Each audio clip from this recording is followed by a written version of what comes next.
Yes, yes. Well, first of all, thank you very much for the invitation to this beautiful seminar. So let me start with a little bit of motivation and big picture for me. So I'm interested in the relation between algebraic geometry, in particular moduli space of curves and their cohomology, the mathematical physics of integrable systems and integrable hierarchies, and problems arising from theoretical physics, either statistical physics of matrix models or string theory. And then, according to the spirit of this seminar, we'd like to employ the method of topological recursion to study this interaction, because with topological recursion, we have extra tools, namely with topological recursion, we can use the geometry of the spectral curve that gives us some extra powerful tool for computations.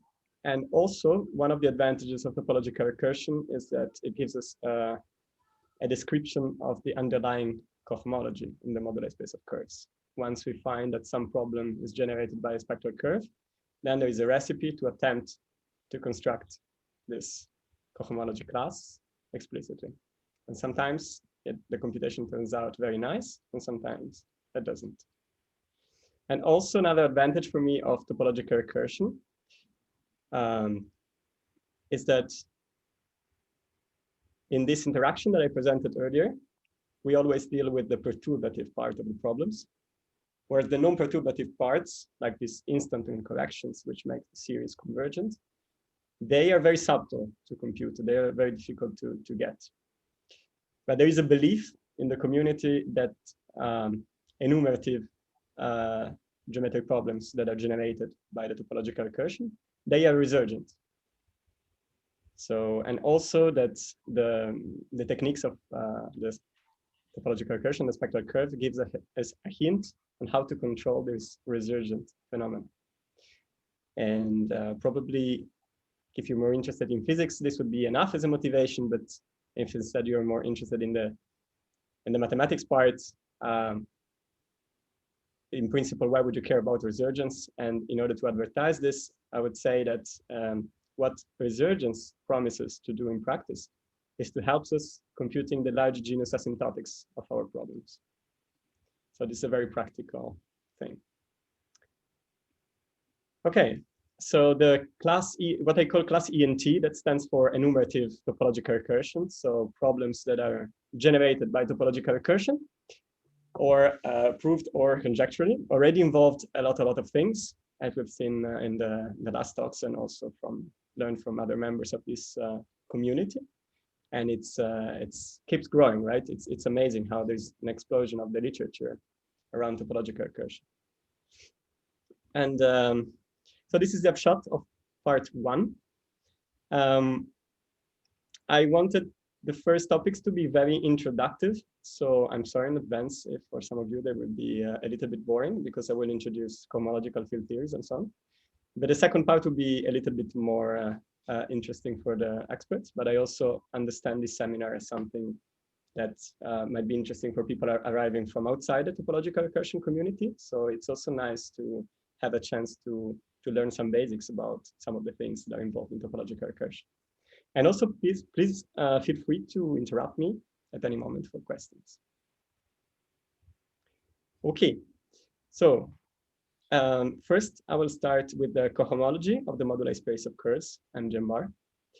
And among this cohomology, which is in principle very hard to deal with and wild, there is some nice subring that is called tautological. And inside this ring, there are some collection of classes which behave very well. And they are called cohomological field theories, CohFT for short. So I'll get the definition. Then there is a group that is called the Givental group that is acting on them, like the semi-simple ones. And I will also define this group and the action. Then I will quickly review how topological recursion also produces CohFTs. And then I will review the DOS, Dunyi-Berkowski and Tan-Shadrin-Spitz identification between the Givental group action and this capability of topological recursion to produce CohFT. And then so this is the introductory part. Then I will present one CohFT that I love because, well, first of all, because I studied during my PhD, so I got the chance to spend a lot of time on it. But most importantly, because it comes out more and more in many examples of enumerative geometric problems that I encounter. And sometimes very surprisingly, it is involved in many examples of Hurwitz's theory. So it's not surprising when it comes out in another problem in Hurwitz's theory, but actually it pops out in very different things, right? In double ramification cycle, for instance, is just a slice of Chiodo class. And Mazurowicz volumes are also integration of Chiodo class and many other things. So I will try to give a review of the examples of enumerative geometric problems in which Chiodo class appears, and also what Chiodo class can do for us. And among these examples, there will be a new example that is actually very recent, only a few weeks, I would say. This is a work in progress with Alessandro Giacchetto that is here, I believe, together with Ranier Kramer. And we find a sort of a BKP equivalent of Chiodo class. So I believe this could be of interest for people in the integrable hierarchy community. And then, yeah, I'll give more examples of Chiodo class and also in Hurwitz's theory. And then I will focus on the integrability property of Chiodo classes. So here I want to learn something from Kazarian. So he had this paper years ago in which he considered the partition function of Hodge integrals, right? And then he proved that this is a k-peta function. And as a result, because you have this parameter that keeps track of the degree of the Hodge class, right? You can plug this parameter to 0, and then you get the Witten-Kontsevich tau function. And as a result, you prove that it's a KdV tau function. And so how did he do this? He started from the partition function of the Hurwitz numbers, right? And we have ELSV formula that expresses Hurwitz numbers as integrals of the Hodge. So you just plug it in, and then you have to massage a little bit this partition function because you want to remove the unstable terms, but you don't want to break the integrability.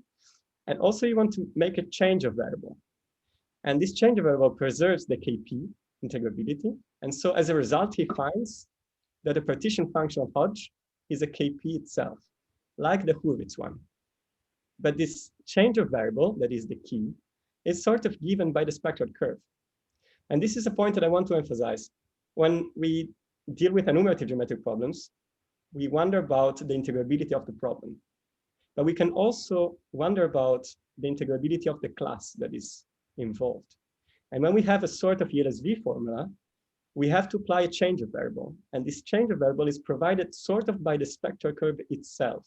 So it is as if the spectral curve preserves the integrability from the partition function of the class to the partition function of the problem, and vice versa. And so we apply the Kazarian's proof for Chiodo classes. And the question is whether you can generalize Kazarian's idea for Chiodo classes. So since Chiodo classes are so pervasive in the class E and T, can we extend Kazarian's idea to their partition function? And the answer is yes. Now, other questions so far? You mentioned integrability several times. Well, in which sense? Yes, thank you for the question. When I will speak about integrability in this talk, I will always mean satisfying some integrable hierarchy, so being a tau function. Mm-hmm. If you have some numbers, you plug them in some partition function properly, and then you ask yourself whether that satisfies some list of PDEs. Mm-hmm. Thank you. Uh-huh. Okay, so let me start with the very introductory part. So I will just review modular space of curves and cohomological field theories. So first of all, I want to consider NGN to be the modular space of complex compact curves of genus G with n labeled mark points. Okay, this is a nice space. It's a complex algebraifold and has dimension 3G minus 3 plus n. And an n element, a generic element, looks like that. Can you see my cursor if I move it? Yeah. Yes. Okay. And then this space has a nice compactification that is called MGM bar. And it's the space of stable curves. And so here I have some examples. The first one is stable. And I ask that each component of the normalization has negative Euler characteristic. And in practice, this means that if I have a genus 1 component, I should have some special points, like either some node or some marked points. And if I have some genus 0 component, I should have at least 3 special points. So for example, this component over here is attached, so it has one node, that's one special point, and I need at least 3, so this is unstable. And this one also has one node and one marked point, so that's not enough, that's also unstable. So the first example is an element of MGM bar for suitable G and N, and the other two are not. Okay, so if I look at the boundary of MGM bar, this is a divisor with normal crossings in MGM bar. And for instance, in this drawing, you can see 2 divisors, right? The orange one and the Bordeaux one, I guess. And if you look at the Bordeaux one, it has a pinch. This is genus 2 and 3 mark points, has a pinch in the middle, right? And the orange one instead has a pinch on the A cycle. And now, if you intersect this twice, you get 2 pinches on the A cycle. And if you look at the crossing of the 2 divisors, you have both conditions. So this is more or less like a pictorial way to visualize the boundary and some stratum beneath already. So there are 3 tautological maps in the modular space of curves, right? The first one, it takes 2 components, right? And each component, I should remind that the points are labeled. So I can just take the last one from the first component and the last one from the second component, and I glue them together. The second attaching map works more or less like the same, but now I take 2 mark points of the same component and I glue them together to form this pinch. And in the last map, I just forget the last mark points. So in this component over here, I have the point that is labeled n+1, right? And I forget about it, but that's not it, because this is a danger, right? If I just forget the last mark point, I risk to obtain a curve that is not stable anymore. So for instance, this genus 0 curve over here, it has 3 special points, 2 mark points and 1 node. Now, if I forget n+1, then I have something unstable. So this forgetful map, after forgetting the point, also stabilizes the curve, which means that contracts to a point every curve that is unstable and substitutes the node with a marked point. And if you try several possible ways, you will see them. It's always well defined. Okay, so let me now review a little bit of the usual classes that we use. So for each I from 1 to n, there is a line bundle over MGM bar whose fiber is just a cotangent line at the curve at the point. Can we go back 1 second? Yeah. Sorry, I was, can we go back? Yeah, so in this case, you have a Riemann, so the last component before you do the forgetful map, you have a Riemann sphere with 3 points. Exactly. So that's not negative curvature. Exactly, that's stable. Right? Okay, so then I missed this. Yeah, okay. So stability means that you want 0 or negative curvature? Yes, thank you. It's 0. But it's negative curvature. A sphere with 3 holes. Yeah. So it's 2g minus 2 plus n. So. Oh yeah. And then you say I want to forget the point. Yeah. So then of course I would have then something that is flat because it's a cylinder. Yeah. And then okay, I understand. But and what happens here to the mark point j is that it gets, when the component gets contracted to a point, it substitutes the node. Yes. Okay. Okay, cool. So yes, I was confused as well. It's hard to do to g minus 2 plus n during the talk. So if I look here at the curve C with my mark points P1, Pn, over Pi I have this cotangent line bundle, and I take the first Chern class. That's what we call psi I. And I want to think of this psi I as building blocks of the cohomology. So they are really used as a sort of a universal way to, if you have a class and you want to understand it better, you can slice it, intersect it with psi classes. And what usually happens in many problems in topological recursion is that we have one class, and then we're interested in all the intersection numbers which means integral over MGM bar of this class intersected with monomials in psi classes in all possible ways. And somehow it's as if we could know the nature of the class by intersecting with all possible monomials in psi classes. I mean, this is not exact, but this is what we often do. We get to know a class by the numbers intersected with psi classes. As we have psi classes, we can also easily have kappa classes, which are basically so I take psi with label n plus first, so the last mark point, and I take it to some power, let's say j plus 1. Now I take the push forward with respect to the forgetful map. And this is not a psi class anymore. This is what we call kappa j, and these are known as Mumford-Morita-Miller classes. So they are of degree 2j in the cohomology just because of the forgetful map. If you do the same with the monomial in psi classes, then you'll have, again, what is called the kappa class, just you have more indices, but it's the same thing. So the whole cohomology is huge and wild, but there are some subrings that we like very much that are called tautological. And the weird thing is that they are defined all together for all the G and N's. So they are defined as the system of cohomological the cohomological tautological rings are defined as the smallest system of Q subalgebras of the cohomology rings that is closed under forwards via the 3 natural maps.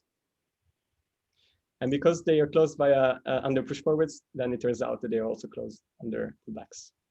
And then you can define, after you define R star, you can define the I, like the degree I of the tautological ring just by the intersection. Sorry, this is an intersection. Okay, and it turns out that they include all kappa and all psi classes, but not only. In fact, they include all what is called stable graphs and decorated with psi classes and kappa classes in impossible ways. So just imagine if you have genus G and n mark points, you could build a graph like that. And to each component, you assign a number. That's the genus. That's the genus of your component. And you can have edges that connect one component to the other. And in the Poincare dual picture, they correspond to nodes. And you can also have self edges. And in the dual picture, they correspond to pinched A cycles. And these kappa classes, they live inside each vertex. So it's as if they were psi classes before, and then they have been pushed forward to the vertex, right? And then you have psi classes that live on the nodes, but just the graph picture is a little bit more clear because it's in the nodes, well, graphically, there's not enough space. Anyhow, they get used often. And also to code, they're very handy to deal with graphs. And so after you have a graph, you define this M bar gamma, which is just the product over all vertices. You know, every vertex you put MGM bar for the genus of the vertex, and N of V is just the valency, right? So you take this big product, and then this map just associated to MGM bar and glues the nodes as indicated by the graph. So that's what it does. So these are the generators for the tautological ring, and they are a lot. But in fact, the dimension, it's much smaller. So it's plenty of relations between these decorated graphs. And I mean, the set of relations is huge and non-trivial. And the whole set has been conjectured by Pixton, and all the conjecture relations have been proved true. But I believe we are not yet at the stage that we prove that these are the only tautological relations that we can have, although I think many people believe that this is the case. Is that okay? Okay. So let me make an example. I want to take the Hodge bundle E over MGM bar. This is it has rank G, and then the fiber over a smooth point, which means a smooth point of the space, which is a smooth curve, is just a Abelian differentials over the curve, right? And then I want to call lambda k, it's a k Chern class, and I want to define this lambda g of u just as the Chern polynomial. It's a formal variable. While Mumford computed what this is in terms of tautological classes, So psi, kappa, and divisors. And this is its formula. So if you, so this sum that is finite, and it goes up to degree g, right? This is equal to the exponent of the sum. Sorry, this is m equal to 1, but l equal to m. Well, I think it's just reversed. U to the n, this u is just, it's very natural, right? Because it's just a variable that keeps track of the degree. So u to the power g lambda g has degree g, and so u keeps track of the degree. And here u to the m is just paired with classes that have homogeneous degree m. So there is kappa m that has degree m, psi to the m, and this push forward of the boundary morphism applied to psi to the power m, but then divided. So it's -1 and then +1. So it goes up to the same homogeneous degree. And the coefficients here are just Bernoulli numbers, this b n plus 1, just divided by something.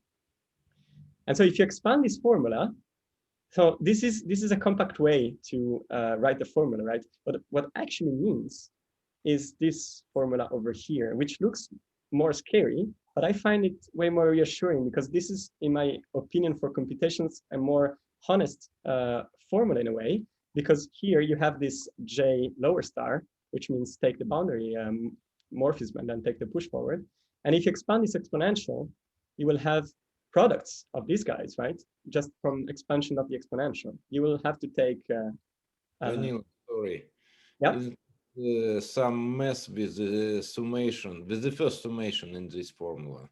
Yes, sorry, I said that in the beginning. This is m starting from 1 instead of 1 equal m. It's reversed. Thank you. Okay.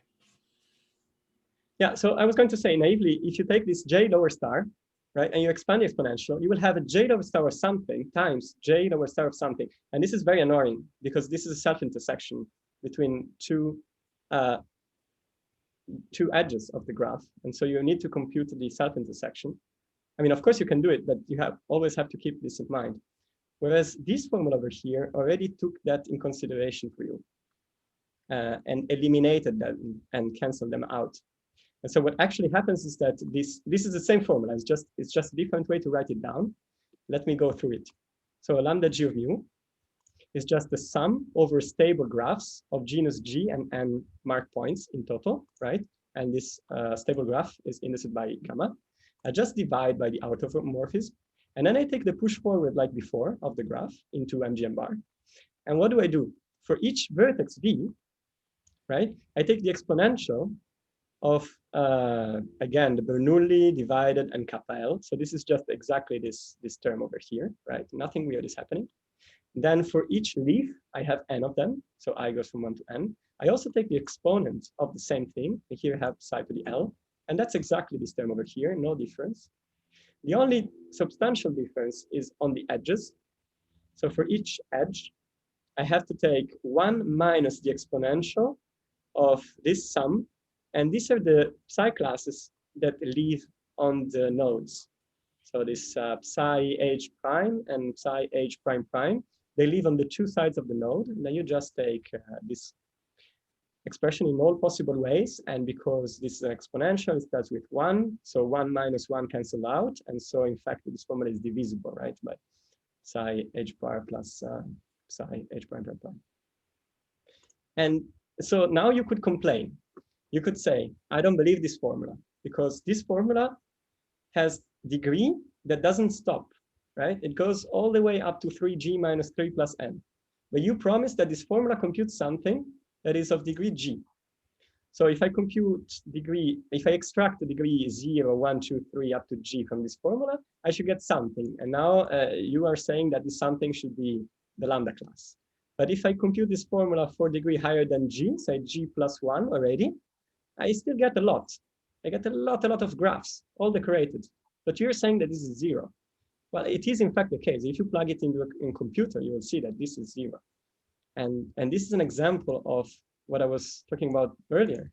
You have these non-trivial tautological relations all over. So there are this huge sum of decorated graphs that altogether, when you sum them up, they give 0.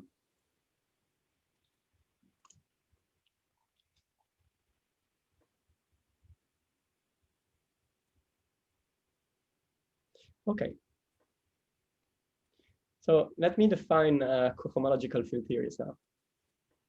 So intuitively speaking, CohFTs are collections of classes that behave well with respect to the tautological maps. So these tautological maps are the three maps that we've seen before. So either I attach two components, or I attach the same component, or I just forget the last mark points. So this definition, I have omega gn for 2g minus 2 plus n greater than 0. And then I take this, I define a CohFT over a pair, and this pair is indicated by V and eta. V is a finite dimensional C vector space, and eta is a non-degenerate symmetric 2 form. And they live in the cohomology tensor V star tensor n. And so they're a collection of classes. You have to define them for every g and any n at the same time, like tautological rings. You cannot pick g equal 3, n equal to 4, and define a CohFT. So the first axiom that they need to satisfy, it's very natural. If you have n copies of this V star, and if you swap 2 copies, and at the same time you swap 2 labels of the curve, then it doesn't change. So it's invariant under this SN action, right? This is very natural to ask.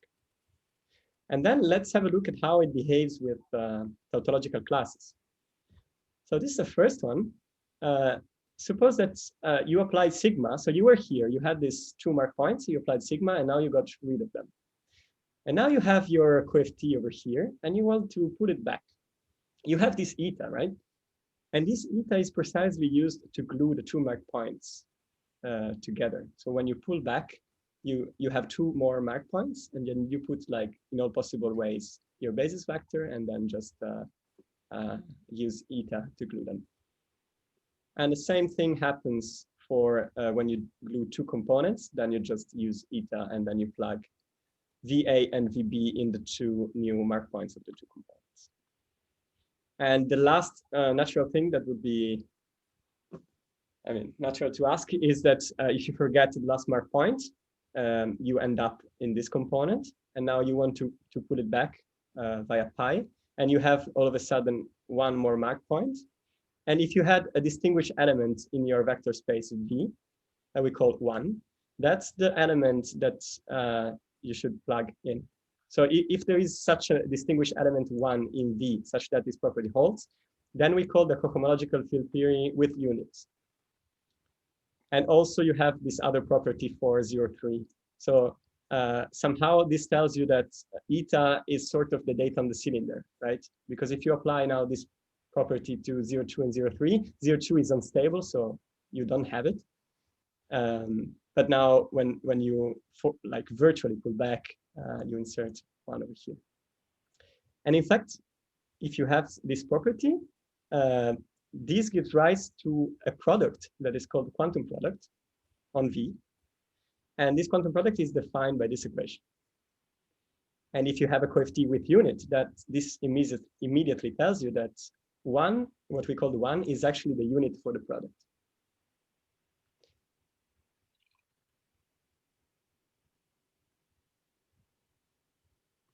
So if you have a CohFT, this is a collection of guys that live in the cohomology, tensor, V star, and copies of them, right?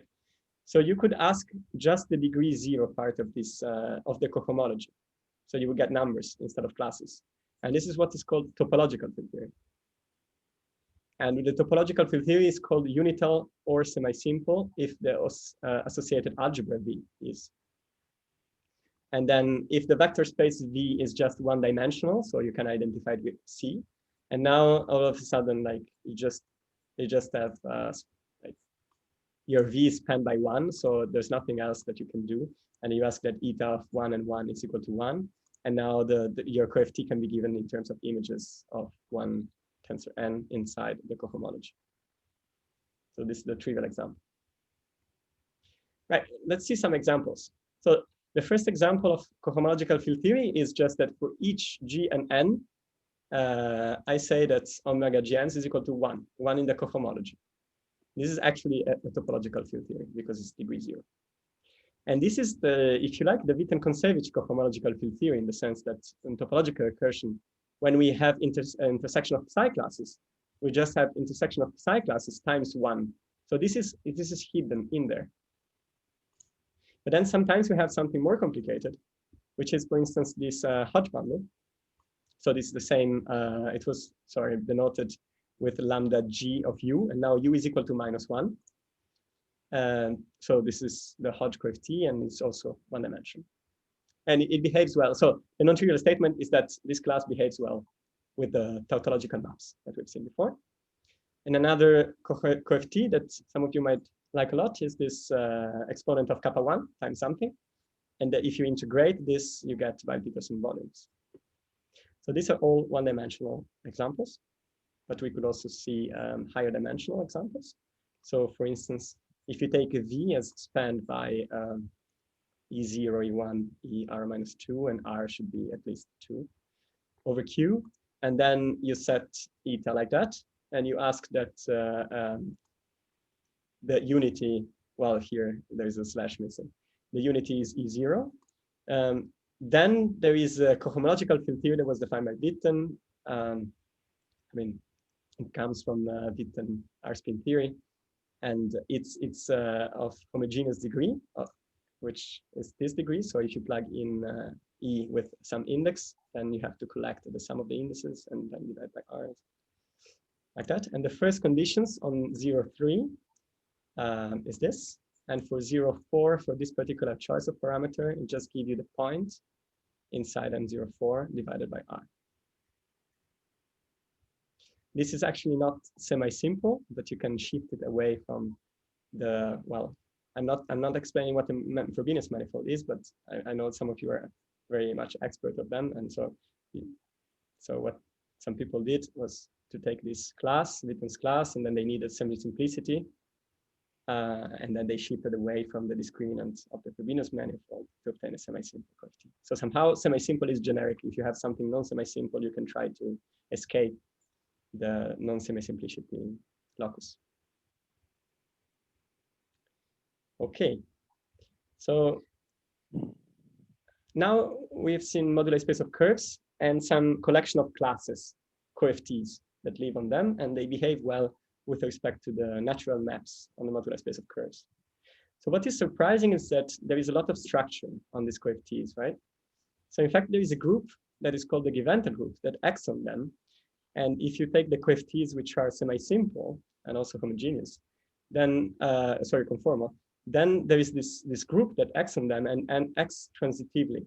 So in particular, it means that you can take any of these CohFTs and you can express them as a TFT, so topological field theory, just degree 0, and then you act on them with some Giventa group element. So what is a Giventa group element? Let's fix V and eta.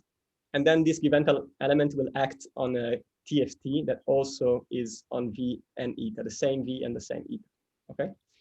So a Givental R matrix is something like that. So it's a formal power series of this RK, and these RKs are endomorphism of V. And it always starts with the identity. Actually, you can think of this as an exponential. And moreover, has to satisfy the symplectic condition. This one, where this dagger is just the adjoint with respect to eta. So they form a group. And they act on TFT like that. Actually, they act of CohFTs. So if you take a CohFT on V and eta and also the R matrix on V and eta, the action is defined to be the sum over stable graphs. Then you, as usual, divide by the automorphism of the graph. And then you push forward something that is on the decorated graph. And now we're going to describe what this something is. So every time you see a vertex, you place omega gn on that vertex. So G is the genus of the vertex and N is the valency of the vertex. Because we're acting on omega gn, we know all the omega gn's. So we have no problem plugging them on the vertices, and they're finitely many. Every time we see a leaf of the graph, then we plug R-1 of psi class. And which psi class? The same index as the leaf. Every time we see an edge, we have to plug something on it. And what we plug is this guy. So you take R-1 of the psi class on one node, tensor R-1 of the psi class on the other node, as usual, you kill sort of the one of the exponents by this minus identity tensor identity, and then you divide by this sum of psi classes. And this already resembles very much the Hodge class in terms of stable graphs that we've seen before. So this is the action of the R matrix. There's another element that is called T for translation, and T is much simpler. So the elements don't live in the endomorphism of V, they just live in V. And so how does it act? So you want to act on omega GNs with T, and you then evaluated at n vectors, right? So if you evaluated V1, Vn, the action is defined as the sum over m, 1 over m factorial. And now you take this pi, which was the forgetful map, and you take it m times, which means that you forget m, the last m marked points. And what do you put in here? You put omega gn plus m. So these are the extra m points that you're going to forget. And here you plug the same v1, vn that you are evaluating with. And in the remaining points that you're going to forget, you plug t of psi. And so notice that because this, if you look at u, here it starts from u to the power 2, right? And which means that it will be psi to the power 2. So this guy will only introduce stuff that is of degree at most 2. But then you will lose 1 dimension by push forward, but still you gain 1. And because the dimension of the moduli space is bounded, I mean, it's finite, it means that when m is big enough, then after some point, everything will vanish. It's as if you were trying to plug too many psi classes and integrating over MGM bar. The rule is that every time you add an extra mark point, you have to pay the price of putting at least psi to the power 2. You can put psi to the power 3 if you want, or psi to the power 4, but you cannot put psi to the power 1. And this is crucial for the sum to be finite. So if you have a TFT and you act with T, then actually what happens is that you only produce exponent of kappa classes times time coefficients, T hat, and this T hat are defined like that. And actually, I would like to remark that if you're interested in cohomological field theory and how this event action works and the relation with topological recursion, I would advise to book already a copy of the thesis of Alessandro Giacchetto that is being written and keeping on your table because it's extremely clear. And so we also have this other property that is preserving the CohFT with a flat unit. It turns out that if you start from omega that has this flat unit, which means that if you push forward with respect to the forgetful map, you get a 1 in the new mark point, right, like before. It turns out that this guy commutes with R when applied to omega. So see, this guy times R is equal to R times the same guy, right? So if eta has a flat unit, this happens, and you want to think of this guy resembles very much this form. So you want to think of this as sort of T in a way. And you define the Givental action now as this element over here, which is the same. It doesn't matter which one you choose, they are equal if you start with something flat. And then as the result of Givental Telemann classification reconstruction theory, any semi-simple CohFT, which also is conformal, but this is a technical detail, is the result of the application of the Givental elements. So in this way, but sometimes you can just have R or sometimes just T to have TFT.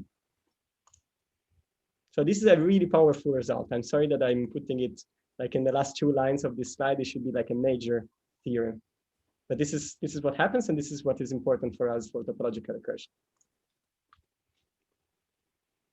So let us have a look at an example again. Our favorite example is the Hodge class. So we saw the Hodge class is tautological. So it can be expressed as a sum of graphs. But also we saw that it's a cohomological field theory. And now that we spoke about Givental group action, we would like to see explicitly, so you could complain I promised that I would be able to factorize this guy as a TFT on which I act on with some given Taylor matrix, and so now I have to prove it, and it goes like that. This is a one-dimensional CohFT, as I said before. So V is just identified with C. Now you take eta of 1 equal to 1, and what is 1 is just actual the unit of the complex unit. And now you want to define the cohomological field theory of the Hodge class, Gn, as a TFT on which I act with R for some R and for some alpha. Okay, so let's have a look which alpha we need and which R we need. So alpha is just the trivial TFT. So the Witten-Kontsevich one, if you want. And now R minus 1, which is actually what is used, the inverse of this given matrix, is the exponent of minus the generating series of this normalized Bernoulli. So now, basically, if you apply the definition of the given matrix, right? So R applied to the trivial guy, by definition, is the sum over stable graphs, then is 1 over automorphism of gamma, and then xi push forward of something, and this was called contribution of gamma. And now you can notice how this matrix exactly produce these guys.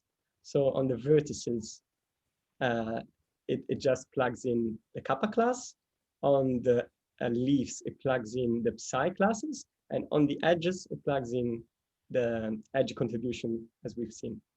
So it's exactly the same. So this class is sort of beautiful because it's already given in the form of given tau. So you could immediately kind of guess which given Taylor matrix you would need.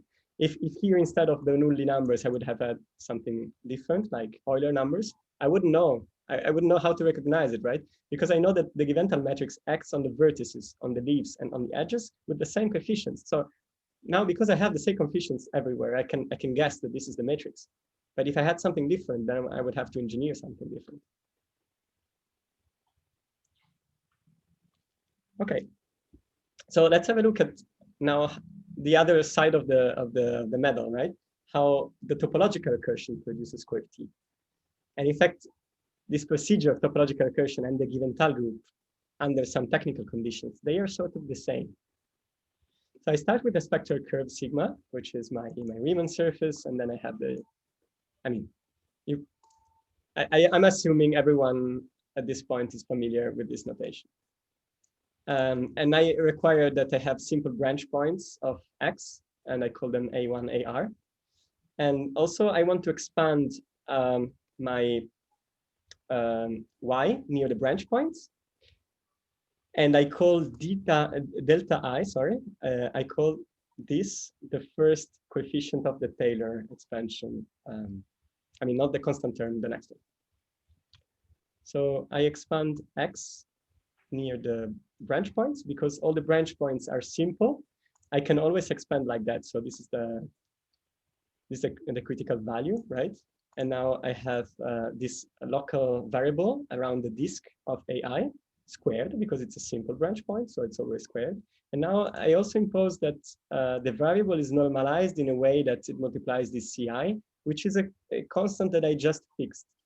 And this doesn't matter. It's handy for computations, but it turns out that after you fix some C1, CR and an extra C, you do all the computations and the final result, it does not depend on the choice. But in fact, you kind of need them for the computations, so they're handy in any case. So I expand X like that, and at every disk, and I have this local coordinate zeta I, and then I also expand Y in the zeta I's, and I call this zeta I as the coefficient of zeta I to the power 1. So this is the theorem. The theorem says that after you run topological recursion, you obtain some omega g n's, right?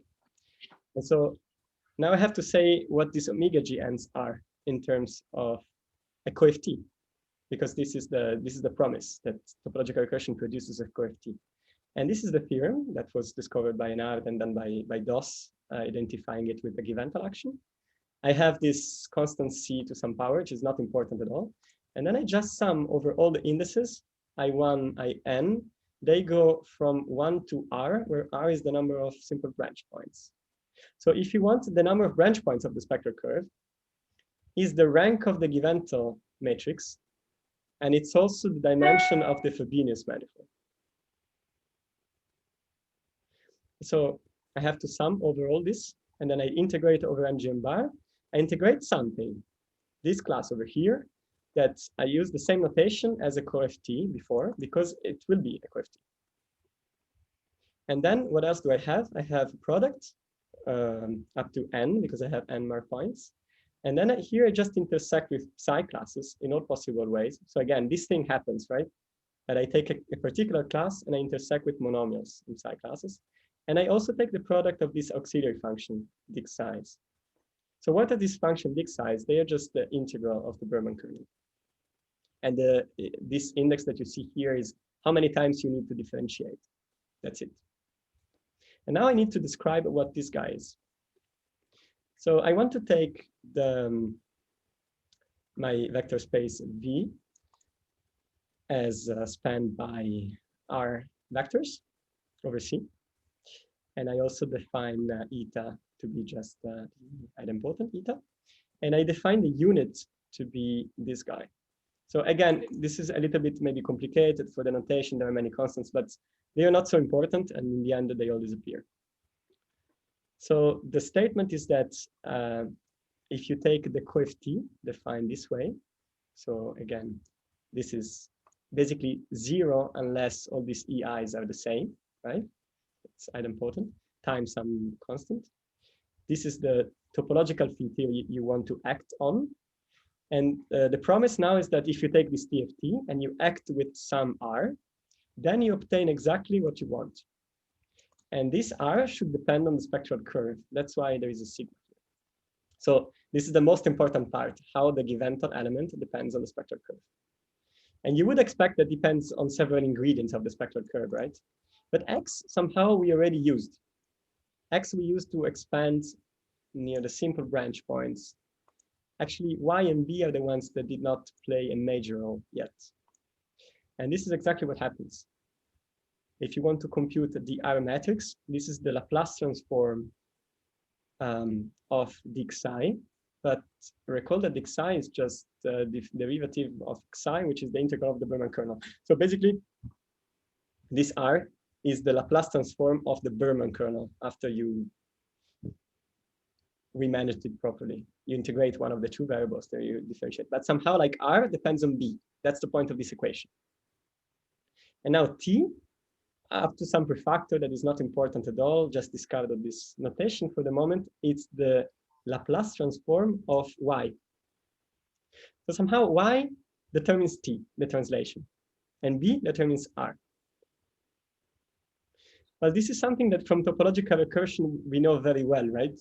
If we take Y and we add some coefficients in the expansion around the branch points, these times, we know how they act in integrable hierarchies. And we also know that in at the algebraic geometric level, they just insert an exponent of kappa classes. So if we think of the Miyazaki examples, the Val-Peterson volumes, we know that the spectral curve it's like the Witten-Kontsevich one, but now Y is the sign. Because Y is the sign of Z, it has a lot of coefficients. It's not the identity anymore. And in fact, the Val-Peterson volumes are just the integral of exponent of kappa classes. And actually very simple exponent is just kappa 1. So we would expect, because T introduces exponent of kappa classes and Y introduces exponent of kappa classes, it's very natural that T depends on Y and R depends on B. And so this is Danilo. Yeah. So can you come back to the, okay. So here you studied from topological recursion and you proved that there is a cohomological field theory associated to it. But can you go in the other way around? So start from one cohomological field theory and make something which satisfies topological recursion. Thank you, Ben. Very interesting question. This is the next slide. So these are the DOS identification theorems. The first theorem is basically what we have seen so far, and the second one, I hope it will answer your question. So the first one says that if given a spectral curve with simple branch points, now you restrict your spectral curve to a collection of finitely many disks. And you construct the TFT and the elements T and R as before. And now the theorem is that the omega GNs that you get from the topological recursion, they contain a CohFT, and this CohFT is exactly the TFT on which you act with T and R. So that's how to go from topological recursion to the given time. The second theorem, that is also DOS, is the other way around. If you start with a conformal semi-simple CohFT, so you need to have this Euler field to construct the R matrix of some rank R. So this is equal to the dimension of B, and it's also equal to the dimension of the Frobenius manifold. One can decompose it by a given time element as the action of the given time element acting on the TFT. Now you have R and T. And the question is whether out of R and T, you could build a spectral curve, right? This is more or less your question, if I understand correctly. Starting from a CohFT, yeah, you can recover the spectral curve. So the answer would be positive if explicitly you can tell me which Berman kernel, which Y, and which X I should use, starting from this R and T. And so the answer is that you take R and T and you anti-Laplace transform them. So you basically use the formula that you've seen before in the opposite direction. You anti-Laplace, and then you find the expansion of Y near the branch point and the expansion of B near the branch point. And because X is expanded in these disks, you don't have much freedom, right? I mean, you have a little bit of freedom because the Laplace transform kills the even and the odd part of this expansion. But other than that, you don't have much of a choice. And so what you get is a spectral curve that is composed by R disks. And the next question is whether you could glue these R disks to an actual compact spectral curve. And there has been some development in this direction, but I'm not going through these details. So actually, Dubrovin superpotential has been used to achieve some sufficient conditions, but not necessary, I believe. And then you could again wonder, in the CohFT world, there was this condition that was saying that T and R should be sort of related, right? T should be morally 1 minus the inverse of R for the flat unity to be preserved. And now because R is determined by the Berman kernel and T is determined by Y of Z, well, you should expect that you can transfer this compatibility for the flatness as a compatibility between Y and B, and this is what is called the DOS test. Okay, so my time is almost over. I will go a little bit forward and then you stop me when you want. Maybe a good time to stop is after the definition of Chiodo classes, if I can use a little bit more of time. And yes. Then you can see some applications. So Danilo, maybe 5 minutes more. Okay. So let's have a look at how we can actually use this machinery. If we look at Hurwitz numbers like Bouchard-Marino conjecture, we know that starting from this spectral curve, we produce the omega GN, we integrate, and then we get the Hurwitz numbers over here. If we apply the recipe of DOS, we find here some CohFT. And now we want to understand what this CohFT is. If we apply the given matrix, we find this expression, and you probably recognize it already, it's just a Hodge class. But this is the same thing that ELSV formula tells us, that the Hurwitz numbers are just integral of some prefactor of the Hodge class intersected with psi classes. So suppose you didn't know ELSV, you could derive it from the identification between topological recursion and given action. Or suppose that you instead had ELSV, but you didn't have Mumford formula, and you could just derive Mumford formula this way. Okay, this was the end of the introductory part. I will make a small spoiler to get you interested in the next part. So the next part is about application of Chiodo classes and topological recursion. And I just want to mention that Chiodo class, it's a it's a CohFT. And it's involved in many enumerative geometric problems. So some ELSV type formula. So Zwankin ELSV type formula and the generalization of Zwankin, but also some weighted Hurwitz numbers, Chiodo classes there. So in the monotone Hurwitz numbers and in the strictly monotone. And now recently, I got to know this, I think it's 2019. I don't think it's very recent. It's just, I was late on it. Gisonni, Grava, and Ruzza discovered another ELSV formula for the numbers that are double, that have two blocks of strictly monotone. So they are also weighted Hurwitz numbers. Just the G, the Harnett G that you would use in this case is 1 plus Z times 1 plus Z. We also insert a formal parameter there, and you take some slices. So in any case, there is another ELSV, and the comparison between the two is also interesting. And then you could say that Chiodo class is mostly involved in Hurwitz numbers, but in fact it is involved in Norbury class, this theta GN. Norbury class is used for the computation of volumes of moduli spaces of hyperbolic structures of super Riemann surfaces. There has been recent development by Witten in this case, and then proved by Norbury. And it's also behind the Berzangros-Witten matrix model, right? And the double ramification cycle that is much used in algebraic geometry, that's also a slice of the Chiodo classes. Maslowich volumes are integration over Chiodo classes. You can compute the Euler characteristic of the moduli space of curves using Chiodo classes. Witten's class in genus 0 coincide with Chiodo classes, and they are constructed on the same space. But for genus higher than 0, they differ by some tail that is interesting to describe. And also here in the dots, there is a new problem that I would like to present next time that is related to BKP. So together with Alessandro Giacchetta and René Kramer, we studied this BKP Hurwitz numbers. And then we have seen that there is a conjectural spectral curve that we tested, and numerically it works. And then we apply the Giventel action in this setting. And we have something that is very similar to Chiodo classes, but has slight modifications. Okay, maybe I should stop. Okay, so let's thank Danilo.